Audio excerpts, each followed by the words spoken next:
នេះគឺសកម្មភាពពេលព្រឹកព្រលឹមព្រឹកព្រលឹមថ្ងៃទី30ខែ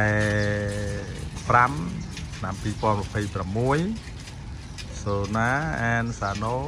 លូតពូ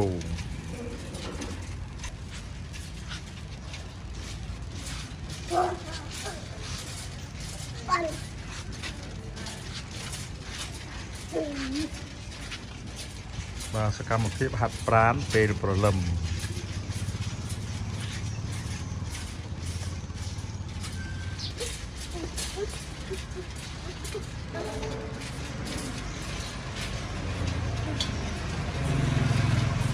ង្គុយមួយហើយហត់ហើយលូតវិញទៀតហើយ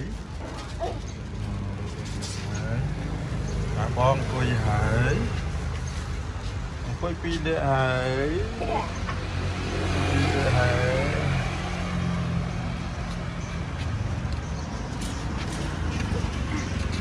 បន្តលូតទៀតហើយ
ខឹងមួយហើយខឹងហើយរត់ហើយចុះហើយចុះរត់ហើយអត់តោះចាត់ឡើងដួលទៅហើយខឹង